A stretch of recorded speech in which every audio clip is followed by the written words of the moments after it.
अस्सलाम वालेकुम दोस्तों, वेलकम टू एक्सप्लोर डोर। आगाज़ करते हैं आज की हमारी वीडियो का। आज का हमारा टॉपिक 2024 में क्योंकि आगाज़ हो चुका है, किन ममालिक के वीज़े हमें अप्लाई करने चाहिए हैं, किस तरीके से हमारी प्रोफाइल रेडी हो ताकि हमें वीज़ा मिलने में आसानी हो। ठीक है, और किन ममालिक के हमने वीज़े बिल्कुल अप्लाई नहीं करने क्योंकि वो ममालिक पाकिस्तानियों को वीज़ा इस टाइम नहीं दे रहे। तो मुकम्मल मालूमात आपको इस टॉपिक पे दी जाएगी कि 2024 में अप्लाई किए जाने वाले ममालिक कौन कौन से हैं। नए आने वालों को चैनल पे खुश आमदीद वेलकम। साथ ही साथ ये चैनल सब्सक्राइब कर लें ताकि आने वाली मज़ीद ऐसी इंफॉर्मेटिव वीडियो आप तक पहुंचती रहें। साथ ही साथ वो लोग जो किसी भी कंट्री की अपनी विज़िट वीज़ा की फाइलिंग करवाना चाहते हैं, आप हमारी सर्विसेज हासिल कर सकते हैं। तो सबसे पहले बात की जाए कि 2024 का आगाज़ हो चुका है। ज़ाहिरी बात है, तकरीबन तमाम ममालिक का नया कोटा शुरू होगा विज़िट वीज़ा कैटेगरी में। ठीक है, ज़ाहिरी बात है उसमें पाकिस्तानियों को भी वीज़े दिए जाएंगे।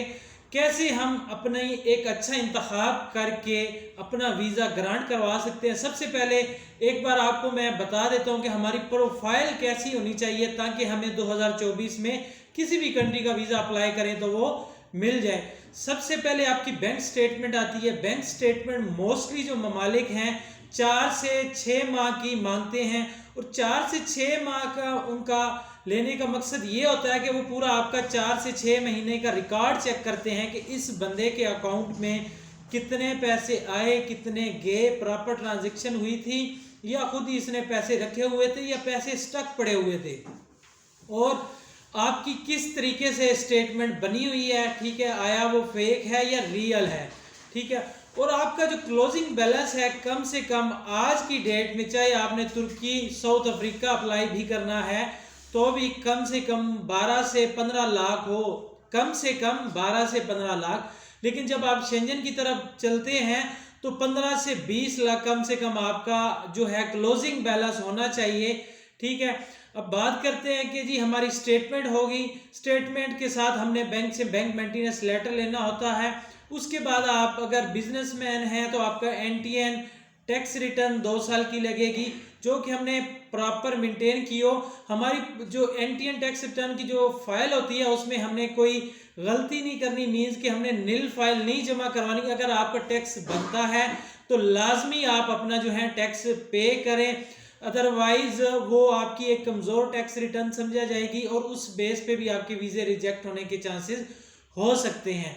आगे बात की जाए तो हमारे पास अगर हम मैरिड हैं तो एमआरसी साथ होना ज़रूरी है, और साथ में एफआरसी और एमआरसी ये दोनों चीज़ें लाजमी होती हैं। उसके बाद आपका वैलिड पासपोर्ट 6 मंथ और आपका आईडी कार्ड भी 6 मंथ वैलिड होना चाहिए। फिर आगे अगर आप जॉब करते हैं तो आपका अपने ऑफिस से, जिस फर्म में आप काम करते हैं, वहाँ से आपका 3 सैलरी स्लिप लगेंगी और साथ में एनओसी लेटर लगेगा। ठीक है, उसके बाद आपने एक अच्छा सा ट्रैवल प्लान बनाना है। ठीक है, फ्लाइट रिजर्वेशन करनी है, होटल बुकिंग करनी है और आपने अपनी ट्रैवल इंश्योरेंस करनी है। ठीक, एक अच्छा सा ट्रैवल प्लान बनाएंगे, रिक्वेस्ट लेटर लिखेंगे। ये वो चीज़ें हैं जो ज़रूरी हैं। ये जिस कंट्री का आप वीज़ा अप्लाई करने लगे हैं उसका वीज़ा फॉर्म ऑनलाइन जो है आप फिल करेंगे। पिक्चर मोस्टली जो है 35-45 ज़्यादातर ममालिक में यूज़ होती है वाइट बैकग्राउंड के साथ। कुछ ममालिक में अभी जो है ब्लू बैकग्राउंड के साथ भी शुरू हुई है। ठीक है, उसमें सबसे ज़्यादा ब्लू वाला है वो मोरक्को है, जो ज़्यादातर पाकिस्तानी हम लोग अप्लाई कर रहे हैं। ये हमारी होगी प्रोफाइल। अगर इस तरीके से हमारी प्रोफाइल अच्छी तरीके से बनी होगी तो वीज़ा लगने के चांसेस हमारे बढ़ जाएंगे। साथ ही साथ अगर हमने एक अच्छी ट्रैवल हिस्ट्री बनाई होगी 5, 6, 7 कंट्रीज़ की, तो किसी भी यूरोपियन कंट्रीज़ में आप अप्लाई करेंगे तो आपका वीज़ा लगने के चांसेस बढ़ जाएंगे। अब बात करते हैं कि किस तरीके से या किन ममालिक में हम step by step visa apply करें तो वीज़ा लगने के चांसेस हमारे बढ़ जाएंगे।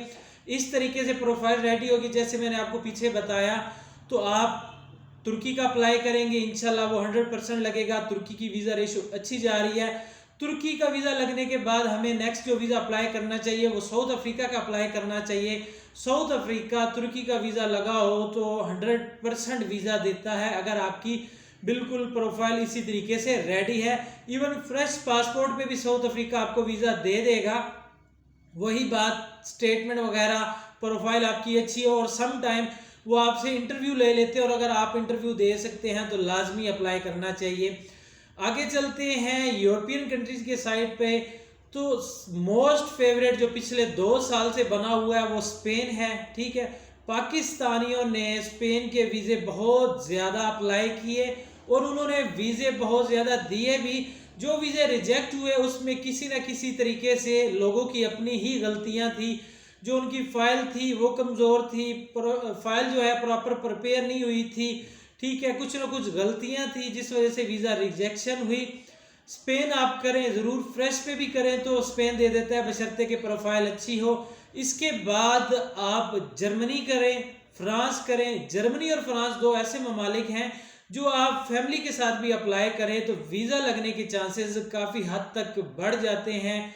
इसके बाद यूके जो है वो भी आपको फ्रेश पासपोर्ट पे वीज़ा दे देता है अगर आपकी टैक्स रिटर्न और आपकी बैंक स्टेटमेंट सेम हो, मैच खाती हो, यानी कि आपने टैक्स भी उतना उस हिसाब से दिया हो जितना आपने अपनी बैंक स्टेटमेंट में जो शो किया, अपने जितने असासे हैं वो शो किए, उस हिसाब से अगर आपकी टैक्स रिटर्न बनी होगी तो यूके फ्रेश पे भी आपको वीज़ा पहली बार ही दे सकता है। ठीक है, उसके बाद कनाडा जो कि लास्ट ईयर काफ़ी ज़्यादा स्पेन के बाद अप्लाई हुआ। कनाडा के अभी फिर चांसेस बढ़ जाएंगे क्योंकि 2024 का नया कोटा आ चुका है। ठीक, कम से कम 2024 में इन्होंने हज़ारों में वीज़े देने हैं।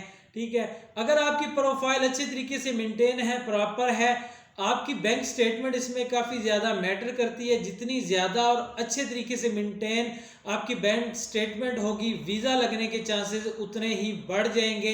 इसी तरीके से यूएसए, काफ़ी लोग पाकिस्तान से अप्लाई करते हैं। आपको पता है यूएसए की अपॉइंटमेंट आपको 1 साल बाद की मिलती है, यानी कि अगर 2024 में आप अपॉइंटमेंट बुक करते हैं तो आपको 2025 की अपॉइंटमेंट मिलेगी, लेकिन हम उसको 2 बार रीशेड्यूल कर सकते हैं। हमारे पास चांसेस होते हैं, अगर हम थोड़ी मेहनत करें तो उसको रीशेड्यूल कर सकते हैं।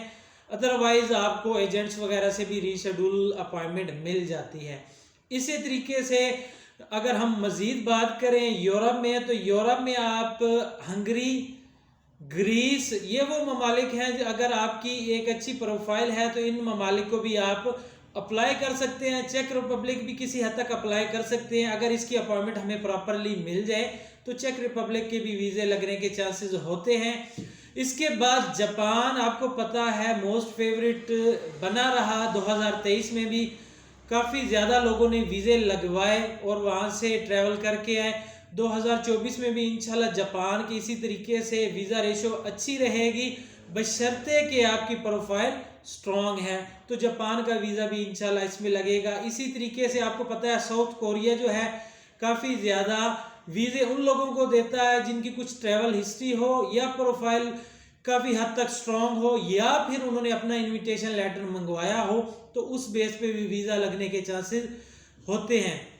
बाकी ऑस्ट्रेलिया आ गया, न्यूजीलैंड आ गया, ये आपको पता है ई वीज़ा इनके होते हैं मोस्टली, तो प्रोफाइल स्ट्रॉन्ग हो, इवन के ये कंट्रीज़ भी फ्रेश पे आपको वीज़ा दे सकते हैं, तो आप इन ममालिक की तरफ भी ट्राई कर सकते हैं।